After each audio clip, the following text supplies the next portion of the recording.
Arnold Classic champion, to our winner, Hadi Choopan. Well, I was just going to say he wanted to prove to everybody that he could be still the best. दोस्तों Arnold classic के सारे results आ चुके हैं। हमें पता है कि कौन है हमारा इस साल का आर्नोल्ड क्लासिक चैम्प और बहुत बड़ी बड़ी खबरें आई हैं।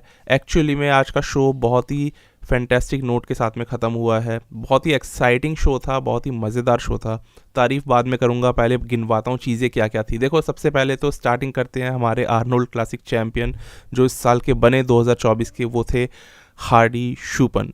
फाइनली हार्डी ने वो विक्ट्री अचीव करके दिखा दी जिसकी उनको काफ़ी समय से भूख थी। एक्चुअली में ये भूख तभी बड़ी है, तभी बनी है जब वो हारे थे पिछले साल का ओलंपिया टाइटल।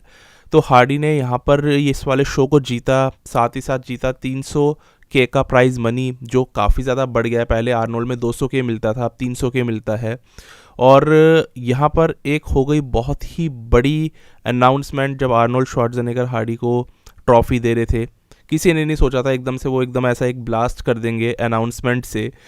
तो आर्नोल्ड ये कहते हैं उनको ट्रॉफ़ी देते वक्त कि ओलंपिया वाले देते हैं 400 के की प्राइज़ मनी, यानी कि $4 लाख देते हैं।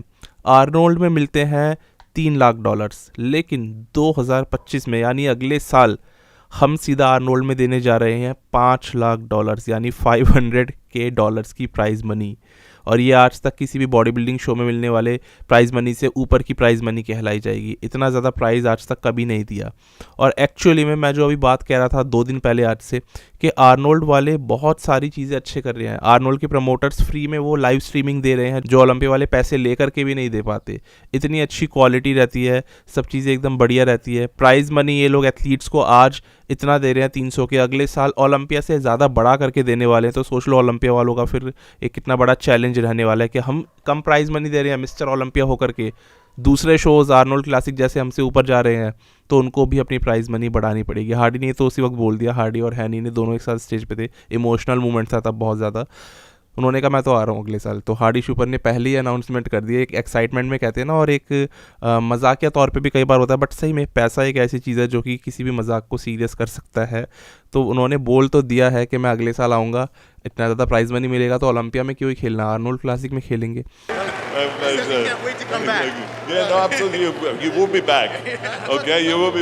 तो ये चीज़ सही में अगर होती है तो फिर हार्डी शूपन हमें अगले साल भी आर्नोल्ड में दिखने वाले हैं। क्योंकि देखो प्रैक्टिकल बात है, इतनी बॉडी बनाई, इतना नाम कमाया, बॉडी बिल्डर्स आखिर में सब लोग पैसा कमाना चाहते हैं और कमाना भी चाहिए। तो हार्डी शूपन अगर अगले साल हमें दिखते हैं, उन्हीं के साथ साथ अगर हमें डेरेक लंसफर्ड भी दिखते हैं, टॉप ओलंपियंस आर्नोल्ड क्लासिक में दिखते हैं बिकॉज इस $500 के प्राइज़ मनी की वजह से, तो ये कोई बहुत छोटी बात नहीं है। इनफैक्ट ये तो एक ऐसी चीज़ हो जाएगी कि ओलंपिया वालों को अपनी प्राइज़ मनी 600 के 700 के करनी ही पड़ेगी। आर्नोल्ड के बराबर भी करेंगे तब भी कोई मज़ा नहीं है। तो ये हो गई बहुत बड़ी अनाउंसमेंट। आर्नोल्ड ने कहा भी था कि एक रूल था, बट उन्होंने कहा कि ये रूल अब अप्लाई नहीं होता कि हमें ओलंपिया के नीचे की ही प्राइज़ मनी देनी पड़ेगी। अब हम चाहें ओलंपिया से ऊपर जा सकते हैं प्राइज़ मनी देने में, यानी कि ये लोग चाहते थे कि ओलंपिया से ज़्यादा प्राइज़ हम लोग दें और कोई रूल था जो इनको रोक करके रख रहा था। आर्नोल्ड ने आज इस चीज़ के लिए आर्नोल्ड क्लासिक में बोला है। तो जो भी रूल था अब सब हट चुके हैं, कंपटीशन अब खतरनाक वाला हो चुका है आर्नोल्ड और ओलंपिया के बीच। देखना होगा ओलंपिया वाले अब क्या करते हैं, इस साल कितना प्राइज़ मनी का बम्प करते हैं वो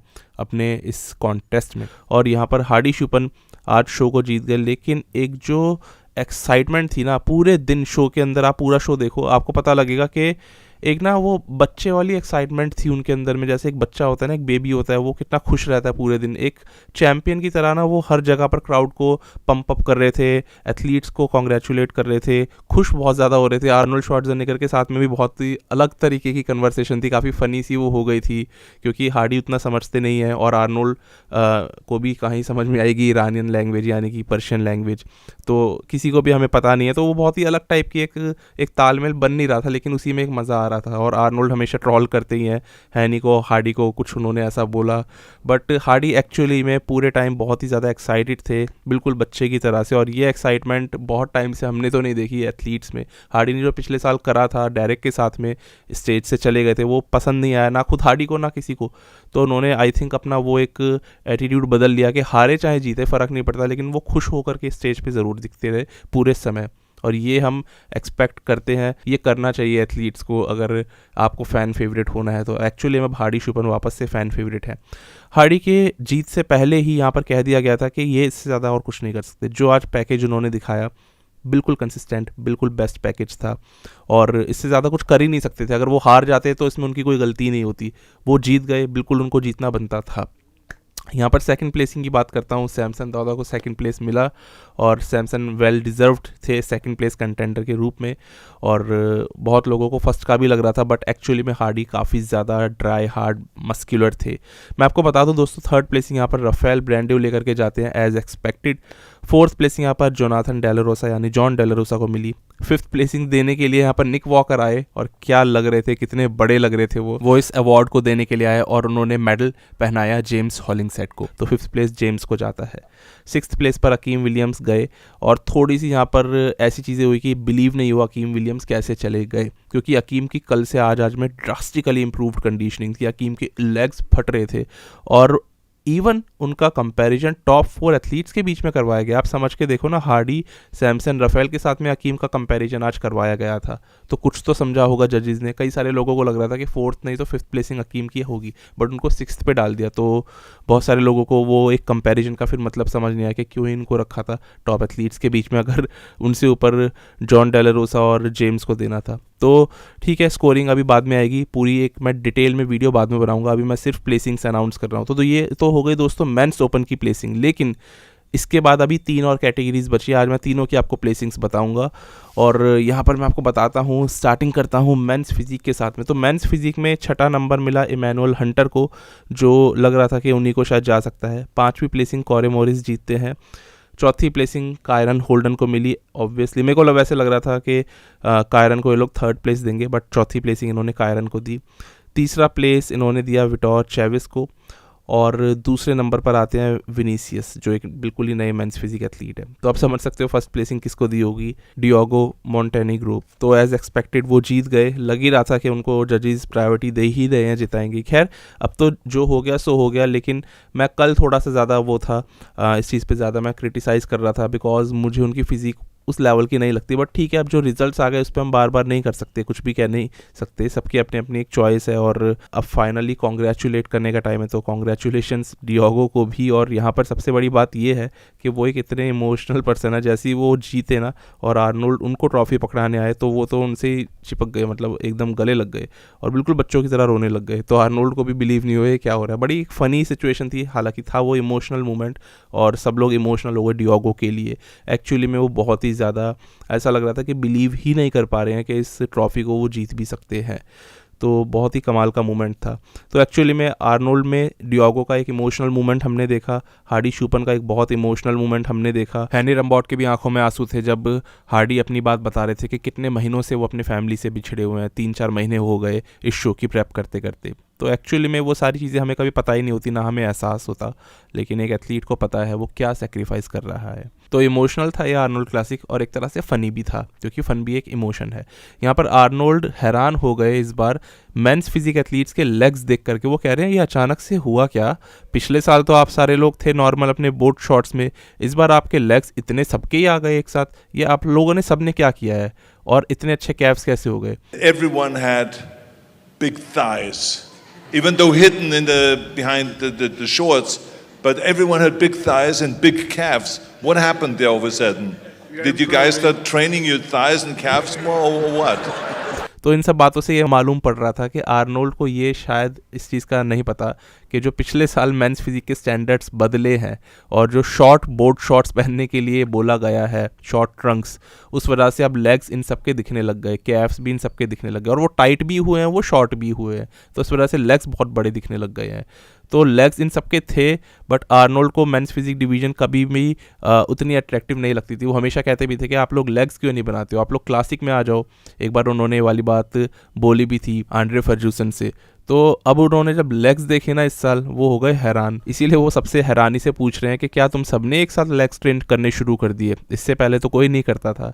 तो उनको नहीं पता जो बदलाव हुए हैं ये टाइट बोर्ड शॉट्स के कारण और शॉर्ट छोटे वाले बोर्ड शॉट्स के कारण इनके लेग्स अब ज़्यादा विजिबल है सभी एथलीट्स के।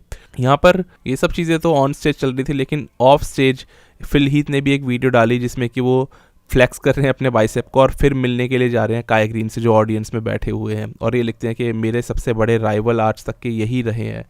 तो आज तो ये सब चीज़ें बड़ी हंसी मजाक में बोली जाती है, बट पहले ये चीज़ें बहुत ही सीरियस थी। बट अब इन दोनों को ये सब बातें सोच के हंसी आती है कि हम दोनों क्या करते थे, और एक्चुअली में ये राइवलरी सबसे ज़्यादा ग्रेट थी। तो आज आर्नोल्ड क्लासिक में अलग अलग तरीके के मूवमेंट्स बन रहे थे, सब लोग बहुत ही इमोशनल, सब लोग बहुत ही चार्जड अप लग रहे थे, और ये इसीलिए बहुत फैंटेस्टिक शो था।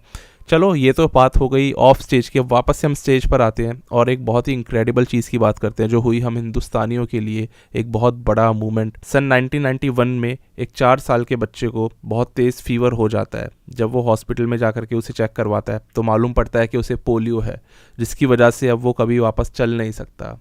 वो पूरी ज़िंदगी के लिए व्हील चेयर पर आ जाता है, और फिर बाद में बड़े होकर के वो अपनी एक बॉडी बिल्डिंग की जर्नी शुरू करता है। हालांकि इसके बीच कई सारे स्ट्रगल्स हैं जो हमें नहीं पता, लेकिन उन सब स्ट्रगल्स को, तकलीफ़ों को पार करके वो एक समय पर compete करता है एक सबसे बड़े शो में जिसका नाम है आर्नोल्ड क्लासिक, और वो शो आज ही हुआ, उसको फाइनली जीत लेता है और बन जाता है pro wheel chair body building champion. तो दोस्तों इनका नाम है राजेश जॉन, जिन्होंने कि इस कॉन्टेस्ट को जीता है। इंडिया से हमारे एक एथलीट जिन्होंने कि इस कॉन्टेस्ट को ना सिर्फ जीता बल्कि कई सारे इंडियंस को एक ऐसा मूवमेंट दिया है जिसके ऊपर हम सब प्राउड कर सकें।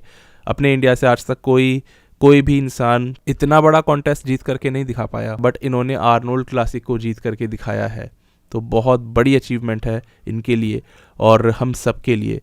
तो ये अवार्ड पाते हैं आर्नोल्ड श्वार्ज़नेगर से। आर्नोल्ड से मिलने का एक तो सबसे बड़ी अपॉर्चुनिटी ही सब कुछ होती है कई सारे लोगों के लिए, तो वो इन्हें मिली। मुझे नहीं पता कि ये कितने एक्साइटेड होंगे, आई एम श्योर कि बहुत ज़्यादा खुश होंगे जब इन्होंने आर्नोल्ड से वो अवार्ड लिया होगा।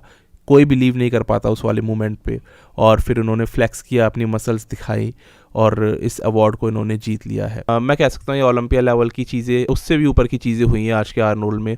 कई सारे अनाउंसमेंट्स, कई सारी बढ़िया चीज़ें।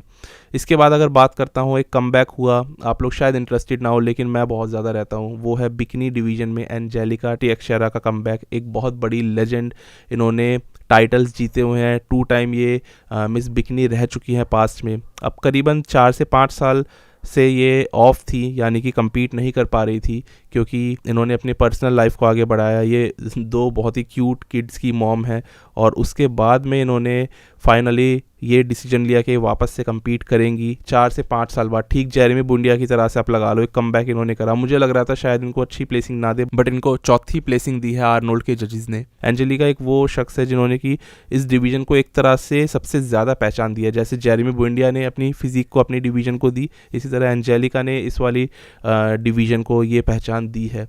इवन दो उनसे ऊपर चैंपियंस बैठे, उनसे ज़्यादा ट्रॉफीज़ और टाइटल्स अचीव करके बैठे, बट एंजेलिका ने सबसे ज़्यादा नाम दिया है बिकिनी डिवीज़न को, और इसीलिए उनका कमबैक ही बहुत बड़ी बात थी। और एक तरह से 2 बच्चों की जो मदर है वो इस तरीके से कमबैक कर रही है, इतनी अच्छी दिख रही है इस समय पे, और 4थी प्लेसिंग ले जाना, मैं तो सबसे ज़्यादा एकदम चीयर्स ही कर रहा था उनके लिए। मैं हमेशा से उनका फ़ैन रहा हूँ।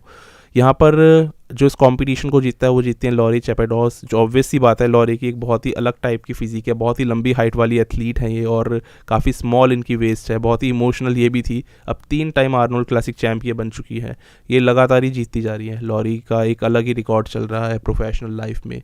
ये शॉन रोडन के साथ उनकी एक्स गर्लफ्रेंड थी एक समय पे। खैर मेन बात यह है कि वो इस वाले शो को जीत लेती हैं, और इस तरीके से बिकिनी डिवीज़न भी ख़त्म होती है।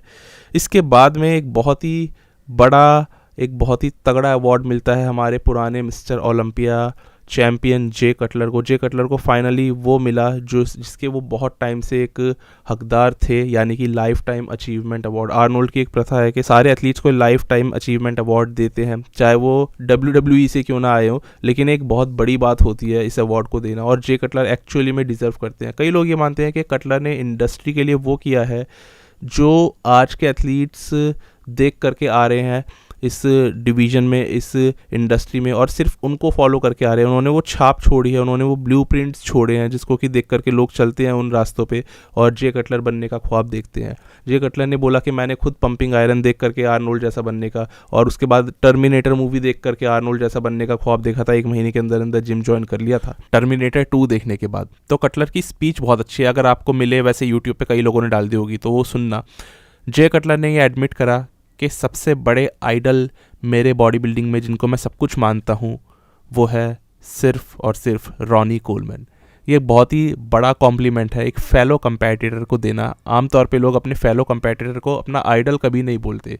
आइडल होते हैं पुराने ज़माने के लोग, उनसे पुरानी जनरेशन के जिनको वो देख करके आए हैं, पर कटलर ने कहा नहीं, मेरे आइडल सिर्फ रॉनी कोलमैन है। अगर वो नहीं होते तो मैं कभी इतना तगड़ा ही नहीं बनता, मैं इतनी तगड़ी बॉडी कभी बनाता ही नहीं। सिर्फ उनको चेस करने के चक्कर में, उनका हर वक्त कंपटीशन बनने के चक्कर में मैंने वैसी बॉडी बनाई और आज मैं 4 टाइम मिस्टर ओलंपिया बनाऊँ। रॉनी नहीं थे तो मेरे को भी मज़ा नहीं आता था खेलने में। और ये बात मैंने आपको पहले भी बताई है जे की बायोग्राफी में, कई सारे वीडियोज़ में, कि जे को मज़ा ही नहीं आता था उनके बिना किसी कॉम्पिटिशन में खेलने में। जब वो रिटायर हुए तो जे की परफॉर्मेंस भी एकदम गिर गई थी। और ये बात भी शायद आप लोगों को पता होगी कि जे कटलर ने जब रॉनी कोलमैन को हराया था तो उनको बहुत अच्छा नहीं लगा था। उनको लगा कि उन्होंने रॉनी से कुछ इतनी बड़ी चीज़ छीनी है जिसके लिए वो ज़्यादा पागल थे, ज़्यादा उत्सुक थे। उनको रॉनी से छीन करके उस टाइटल को 2006 में कोई बहुत अच्छा नहीं लगा था, इसीलिए उनके एक्सप्रेशंस बहुत ही एकदम एक्साइटमेंट वाले नहीं थे, आमतौर पे एक मिस्टर ओलंपिया चैंपियंस के जैसे होते हैं ओलंपिया बनने पर। तो कटलर भले ही रॉनी के खिलाफ लड़ रहे थे पर वो थे उन्हीं की टीम में, और ये चीज़ें वो कई सारे इंटरव्यूज़ में अपनी बता चुके हैं। तो ये बहुत ही अलग तरीके की चीज़ें हैं, इसलिए वो स्पीच अगर आपको मिले देखना। इस बार आर्नोल्ड क्लासिक में बहुत ही अलग तरीके से चीज़ें गई हैं, तो इसलिए मुझे तो बहुत ही बढ़िया लगा आज का फाइनल्स। अमेजिंग था। इतना अच्छा तो ओलंपिया नहीं होता जितना अच्छा आज का आर्नोल्ड हो गया।